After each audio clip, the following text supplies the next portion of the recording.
जैन दोस्तों, मेरा नाम है अमित सिंह और आप देख रहे हैं मेरा वीडियो मिशन सक्सेस एनसीसी। में फालतू की बात ना करते हुए सीधा मुद्दे पे आता हूँ। एक सम्राट अशोक का वीडियो मैं बना चुका हूँ, जिसमें आपकी जीवनी के बारे में बताया हुआ है। ये भाग नंबर 2 है। भाग 2 का वीडियो अशोक का भाग 2 वीडियो है। इसमें अशोक के बारे में मुख्य शिलालेख मतलब उनका होता है, उनका क्या क्या आदेश पास किए हैं और उन्होंने एक मानव जीवन में को बदलाव करने के लिए क्या क्या जो अच्छी चीज़ों को उन्होंने एप्लीकेबल करने की कोशिश करी है, वो मैं आपको इसके बारे में बताऊंगा। हमारा वीडियो बनाने का मकसद यही है कि आपको ज़्यादा से ज़्यादा जानकारी हासिल कराएं, जिससे कि आपकी नॉलेज बढ़े और आप अपनी मुद्दे को हासिल कर सकें। अगर आपको मेरा वीडियो अच्छा लगता है तो लाइक करें, कमेंट करें, सब्सक्राइब करें। तो सब्सक्राइब करने से हमारा मोटिवेशन बढ़ता है। आप करेंगे तो अच्छी बात है, वरना हम आपको नॉलेज तो दे ही दें फ्री ऑफ कॉस्ट।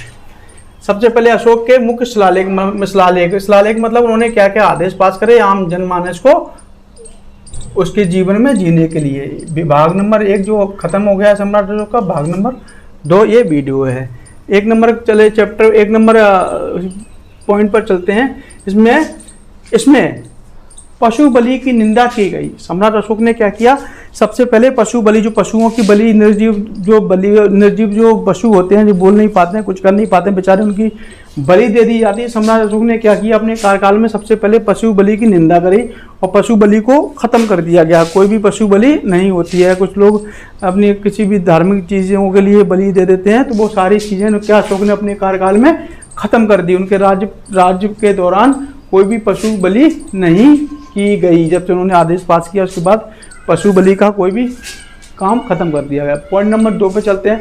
मनुष्य तथा पशु दोनों के लिए चिकित्सा की व्यवस्था की गई।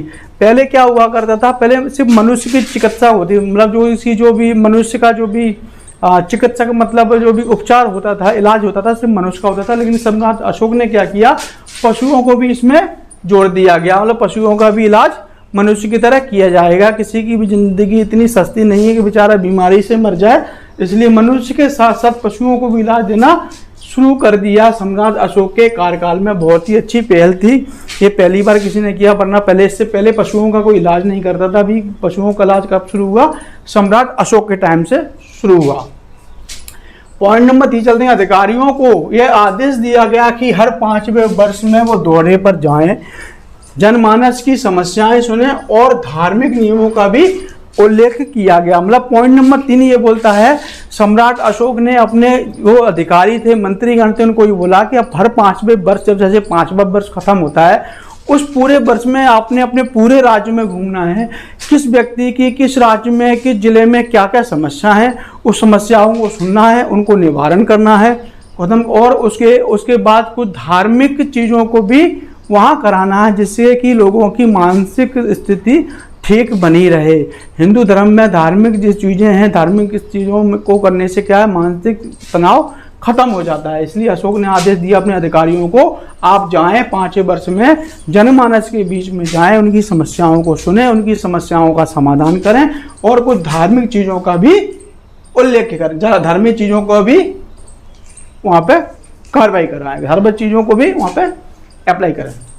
ये 3 नंबर पॉइंट। 4 नंबर पॉइंट पे चलते हैं। इसमें धर्म महामंत्रों का भी की भी जानकारी मिलती है। इसमें ये बताया गया है, सम्राट अशोक ने जो अपने मंत्रीगणों को बताया था हर 5वें साल में जाना है, वहाँ पे धर्म के हिसाब से ही वहाँ पे ऑर्गेनाइज करना है, कोई प्रोग्राम करना है। इसमें जैसे यज्ञ हुआ करते थे, पुराना यज्ञ करवाना है, भागवत करवाना है, रामायण करवाना है, ऐसे महापुराण करवाना है, इस चीज़ का उसके बारे में उन्होंने बताया हुआ है कि अपने भी धर्म की कुछ ना कुछ इवेंट कराते रहना है, कुछ ना कुछ प्रोग्राम धर्म के हिसाब से कराते रहना है। इसमें आत्मनियंत्रण की शिक्षा भी मिलती है। आत्मनियंत्रण मतलब इसमें सेल्फ जिंदगी को कैसे जीना है, अपनी ज़िंदगी को कैसे जीना है, भागदौड़ भरी ज़िंदगी में ज़िंदगी को कैसे जीना है, अपने आप को कैसे कंट्रोल करना है। आत्मनियंत्रण का मतलब होता है अपने आप को समाज के हिसाब से कैसे ढाल लिया जाए, जिससे कि हमें असुविधा ना हो। उसके बारे में भी उनको कुछ पढ़ाई लिखाई शुरू कराई, शिक्षा देना उन्होंने शुरू कर दिया। जो अभी तक अशोक के जो स्टेप हैं बहुत ही बढ़िया स्टेप पाए गए। उसके बाद इनमें से अशोक की तीर्थ यात्राओं की भी उल्लेख मिलता है। सम्राट अशोक ने तीर्थ यात्रा भी करी है, उसके भी बारे में इसमें बताया गया है कि सम्राट अशोक ने तीर्थ यात्रा भी करी गई है। अशोक ने आदेश दिया कि अधिकारियों को हमेशा प्रजा के हित में ही सोचना है। देखो, ये होता है राजा का शासन करने का तरीका। हमेशा राजाओं को, जब राजा व्यापारी होता है तो प्रजा भिखारी होता है।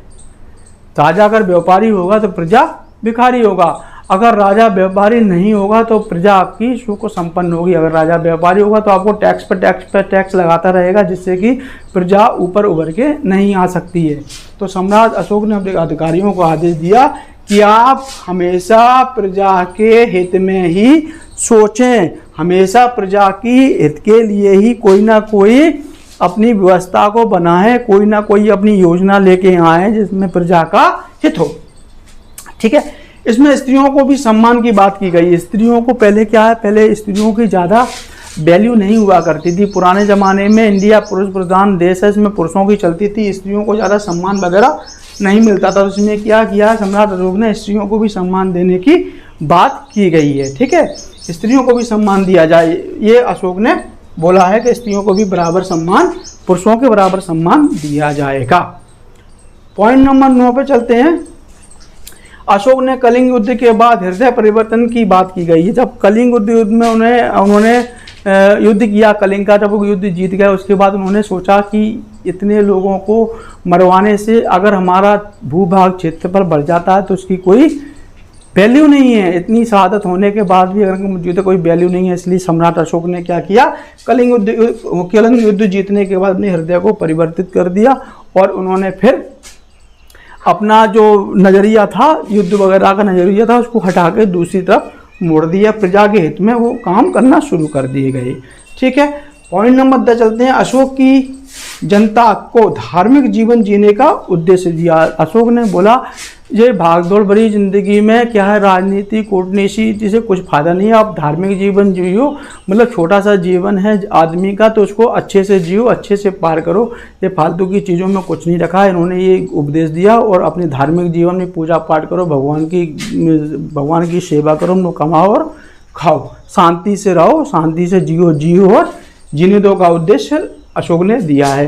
ये 10 पॉइंट दिए हैं अशोक ने जो एक जनता के हित के लिए हैं। मैं आपका इसी बार से रिवीजन करा देता हूँ। सबसे पहले पशु बलि की निंदा की गई, पशु बलि को एकदम से ख़त्म कर दिया गया। उसके बाद मनुष्य था, पशुओं को चिकित्सा की व्यवस्था की गई। मनुष्य को तो चिकित्सक पहले ही था, लेकिन पशुओं को भी उन्होंने उपचार देने की व्यवस्था की। जहाँ अधिकारियों को आदेश दिया गया हर 5 वर्ष में जाएंगे, जनता के बीच में जाएंगे, जनता के बीच में जाके उनकी समस्या सुनेंगे, उनकी समस्याओं का समाधान करेंगे और धार्मिक इवेंट कुछ ना कुछ करके पब्लिक को धार्मिक वातावरण देने की कोशिश करेंगे। ठीक है,